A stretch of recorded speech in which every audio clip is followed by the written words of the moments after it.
Where are you at with it? Right now, my hair is very tangly. I get so many knots, especially on the bottom layer. Under? And it's like breaking for sure. Yes. Like I have these shorter pieces. Yeah. That I've been trying to grow out for a while. But I pretty much like my hair. I just want it to be healthier and easier to like detangle. There's a lot of chemical action going on here, right? To lighten it up. So that's going to cause a lot of chemical damage. I mean, it is what it is. I'm all for it as long as you got everything else covered, because that's what's going to do it. You know, what you're creating is a little bit more of a high maintenance uphill battle that you can win as long as you're up for putting in the time, if that makes sense. Right. So if you're feeling like you're getting tangly a lot and you're breaking through the tangle, you're kind of snapping the hair, which is going to make another weird piece, which is going to make another knot, downward synergy, right? Yeah. So that's the hard part. When you have these shorter, tighter coils here, those short ones are going to want to grab the long ones and wind them up every time. So if we can get them to grow, that would be awesome. And I know like traditional layers, like you said, that's meant to be the longest layer. Yeah. And that's my shortest. So I don't know, it makes like layering kind of hard for me. What do you want from your curls? I would say I would like it to be maybe a little bit more low maintenance. I know you just said I'm in a high maintenance hairstyle. Gotcha. It's okay. We can talk about that, and then we can kind of figure out what you're interested in giving up or not giving up. And then we're like, all right, well, here's how you combat that. So lightening your hair. I mean, out the gate, that is going to sacrifice a lot of its integrity, a lot of its strength. So that is going to create scenarios that you are going to have to work through, like detangling and stuff like that. So if this is something that you're wanting to keep up, that's something that you're probably going to want to get into something that isn't necessarily my favorite, but it's a lesser of two evils type thing.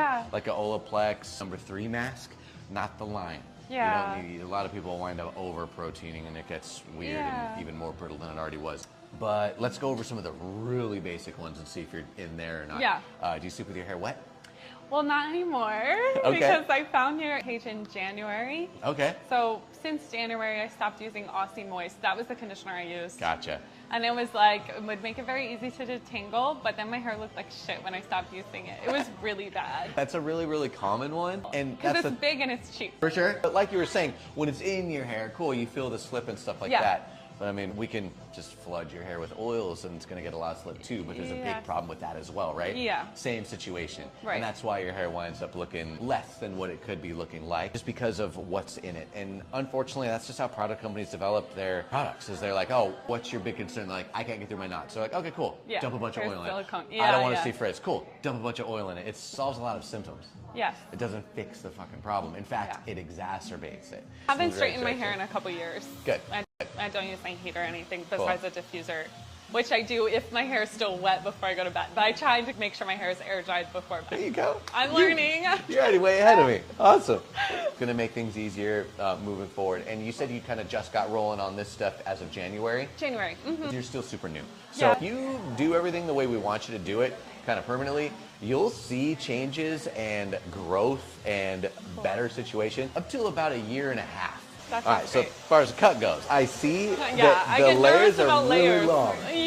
Not that you have to have layers. Just because that bottom layer is so short. And I don't even know if like you would recommend, if I want to have my hair looking full, that I just cut my hair to that length. But you know when like the light is behind you, kind of see through. I don't like how like I like it to be somewhat thick with the light, because as you said, my hair is so fine. But you want, ideally, in a perfect world, you want your hair real curly, real healthy, real long.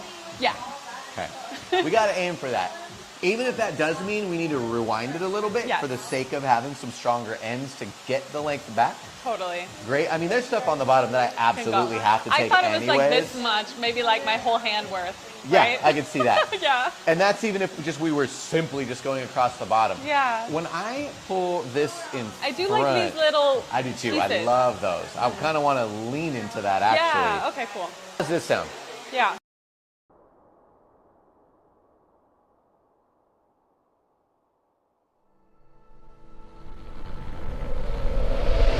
The film you're about to see has no characters.